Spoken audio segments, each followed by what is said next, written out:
Okay. Let's dive into his book. What does he specifically mention about Afghanistan? So, with regard to Afghanistan, Bolton says that he's not a nation builder. He doesn't believe in spending billions of dollars on reconstructing Afghanistan. His primary aim is a counterterrorism mission, um, and the fact that people believe that nation building and a better standard of living will improve people's lives is a Marxist ideal that he doesn't buy, because he also says that he's a follower of Adam Smith in economics. Now, I actually happen to agree with Bolton on that. I don't think the evidence that a better standard of living, a better material standard of living, will avert extremism is, I don't think that evidence can substantiate the claim, especially with regard, we saw Burhan Osman's article recently with regard to Daesh in Afghanistan, where actually, contrary to the claims of many, Daesh, who are more extreme than the Taliban, okay, are generally comprised of people that are highly educated, of urban backgrounds, that are of urban wealthy backgrounds. If we speak about Vladimir Lenin, I believe he was from a very rich family as well, who ended up, And how about John Bolton? He's also an extremist who was attracted to Barry Goldwater, and he has all these extremist ideas. And he is a Yale graduate. He is. He is. Bolton himself is creme de la creme in society. He's a career politician. He's obviously very wealthy, highly educated. Doesn't really stop him from being as extreme as as some of the other groups that we mentioned. Now, obviously, that means that with regard to Afghanistan, Bolton himself is opposed to Trump repeatedly, voicing his desire to withdraw. Bolton, and I think it shows. See, I don't believe that Bolton is an idiot. Okay, now Bolton himself in the book says that Trump asked about his views on an Afghan peace process, and Bolton himself says to Trump that yes, but we need to eliminate the possibility that the Taliban could establish a safe haven in Afghanistan from where they could take over Pakistan's nukes. Okay? Now, this is something that you hear very often in Washington, and I'm not going to mince my words here. It's absolutely retarded to think this. Okay? number one, okay? Now, basic logic, okay? Yeah. I cannot be in Holland and in the UK at the same time. Okay? Yes. Similarly, the Taliban cannot be controlled by Pakistan, as many in DC have articulated, and then come around and take Pakistan's nukes. And obviously, it's the aspect of irrationality that's part and parcel of Orientalism, whereby, the radical Talib terrorist, he'll take over Pakistan's nukes just like that, wake up one morning and have to decide between nuking Hazarajat or having breakfast. It doesn't work like that, okay? So the fact that, and like I said, Bolton himself is not an idiot. So the fact that he's thinking this, or he's articulating it to Trump, is showing that he's using quite an elaborate theory to Trump, who is not as sophisticated in his knowledge of foreign policy as he would like to be. And when with regards to Afghanistan, so obviously Donald Trump was at a certain point very liked and actually revered by many people in Kabul, because he appeared as a president who is going to help President Ashraf Ghani and his government. And there are many Afghans who were praising Donald Trump, especially. Oh yeah. But then during his administration, Donald Trump decided to start negotiating with the Taliban. While this was happening, while this was going on, there was a sudden shift. Trump was no longer the warmongering president who wanted to bomb Afghanistan endlessly. He suddenly became someone who wanted to actually pull out of Afghanistan. So with that regard, how would you say in his book, how does Bolton describe this particular aspect of Trump's policy? So it's actually very interesting, and it's pretty damning both for Kabul and Washington. So if we recall correctly, Trump's Secretary of Defense was a man called General Mattis, Mad Dog Mattis they called him, who came in with a very macho image, you know, no bullshit kind of standard classical military man. Now I'm going to read out a quote.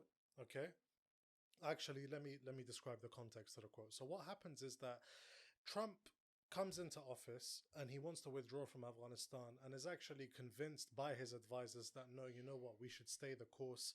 We can defeat the Taliban. It's not yet too late. Okay? It's not yet too late. We should escalate the war with the Taliban because these are terrorists, whatever, and the Afghan government will help them out. Okay? Now, Bolton writes that in late 2018, Trump had completely lost hope. Okay? And he kept saying stuff like, I should have listened to my own instincts instead of listening to my generals. I should have pulled out. And what we have to also notice how subservient Kabul was with regard to Trump's outbursts. So if we remember, Trump threatened to nuke Afghanistan and kill millions of people whilst Imran Khan, the Pakistani prime minister, was sat right next to him. We didn't really hear anything from Kabul. Trump also spoke about the fact that the Soviet Union in 1979 was defending its borders from terrorists in Afghanistan. And the response of the Afghan Foreign Ministry was to ask for clarification. I mean, how much more clear would you want Donald Trump to be? But and it's also we also we hear that Ashraf Ghani is an American puppet and all of that sort. The foreign minister of Afghanistan at this point was Salahuddin Rabbani, who is the son of Professor Burhanuddin Rabbani, who was one of the biggest, arguably the biggest Mujahideen leader. So Trump, in essence, is cussing Salahuddin's father here, but obviously Salahuddin was being nice and he asked for a clarification. But this, despite all of this, subservience from Kabul, Kabul playing ball, just lying flat in the face of Trump's quite embarrassing outbursts. You have threats to kill millions of people and delegitimizing the rebellion against the Soviets. Trump doesn't actually seem to know the distinction between Hamid Karzai and Ashraf Ghani. Okay? Trump rides into, this is something that was really big and embarrassing for Ghani in Afghanistan. Trump flies into Bagram. He basically summons Ghani into Bagram Air Base, and I think there was something like they disarmed Ashraf Ghani's bodyguards. Okay? This really was quite embarrassing for Ashraf Ghani. It showed in the eyes of many people that Ashraf Ghani was an American puppet. But Trump doesn't know the difference between Ashraf Ghani and Karzai. Bolton writes that that if Trump could wrap his head around this, it would have saved a lot of headache. Okay, so this is so how would you describe the how did Bolton describe the fact that President Trump doesn't know the difference between Ghani and Karzai? So Trump keeps going on about how corrupt Ghani is, and he's bringing up corruption cases that are actually related to Karzai. So there was one instance, I don't believe the house in question is owned by Karzai, but Trump is going off about, Ghani has built this massive palace in Dubai. And Bolton is saying from actual research, it was known that Ashraf Ghani did not own that palace. Okay. And another thing, it shows a total lack of respect for Ashraf Ghani, for the Afghan government. So there's one point in the book where Pompeo, who is the foreign secretary of the US, is telling Trump, yes, but Ashraf Ghani is the commander-in-chief of the Afghan armed forces. And Trump's immediate response is, oh, well, who's paying them? Yeah. Okay. And this reminds me, by the way, of an often repeated claim by many of Ashraf Ghani supporters. They say Ashraf Ghani used to be Donald Trump's teacher. He lectured Donald Trump. So if that's even true, Trump has a lot of contempt for his former teacher.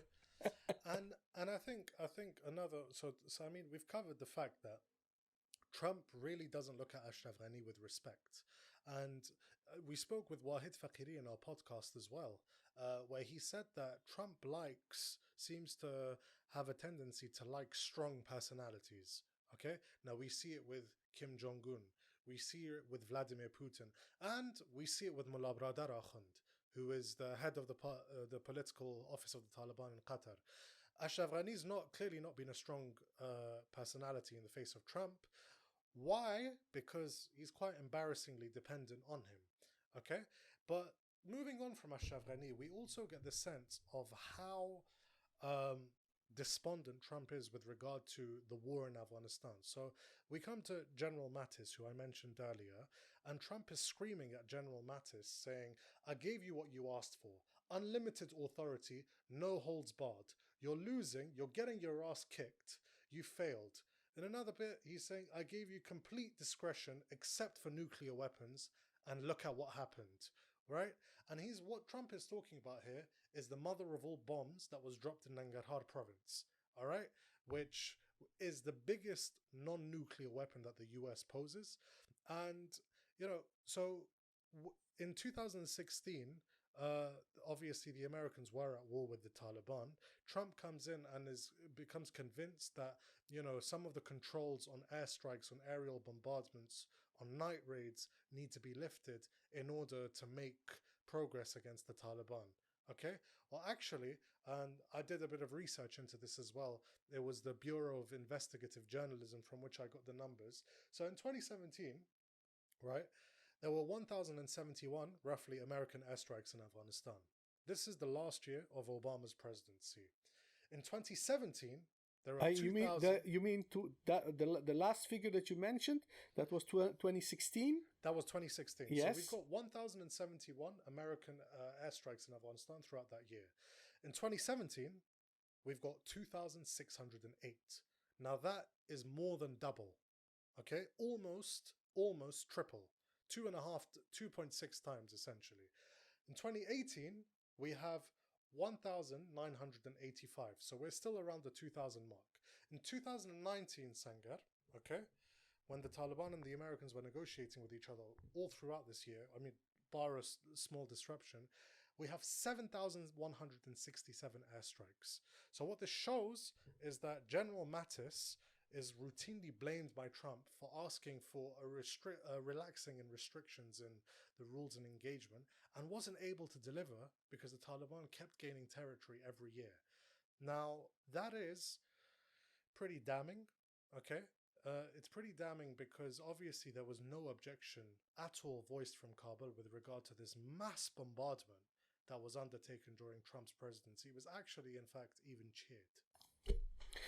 And aside from using nuclear bombs, basically Trump allowed General Mattis to use anything.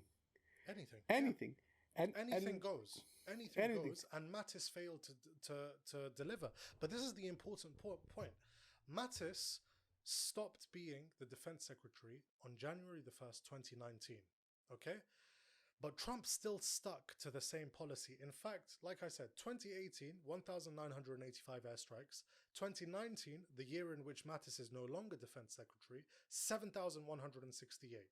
Okay? So it shows that Trump stuck to this policy. Despite him blaming Mattis for it, Mattis is obviously to blame for the massive loss of life that's been caused, Trump stuck to the same policy. Why? Because it was thought that doing so would gain more leverage in the negotiating table with the Taliban. So, how does Bolton look at this whole policy of Donald Trump? How does he characterize this particular approach that Donald Trump chose in first part of his presidency? He's totally indifferent to it. Now, the book is obviously a rant against Trump, basically. So if he's indifferent to something, it means that there's tacit approval at the very least. And so we're coming to the point in the book where we're getting to Trump wanting to make a peace deal with the Taliban. So for those of us that remember, There were talks of a peace deal. Suicide attack went off in Kabul. Trump called off the peace deal and said that I was going to invite the Taliban to Camp David, but they killed our soldiers, so we're no longer going to do it. In the run-up to this, Trump says, we'll say we're going to flatten the country if they allow attacks from Afghanistan. They being the Taliban. Bolton points out, I pointed out we had already done that once and we needed a better answer. Okay, so Bolton here is actually shining the light pretty embarrassingly on what kind of stuff the American-led humanitarian mission of the last 19 years in Afghanistan has consisted of. They flattened Afghanistan with bombs. This is a very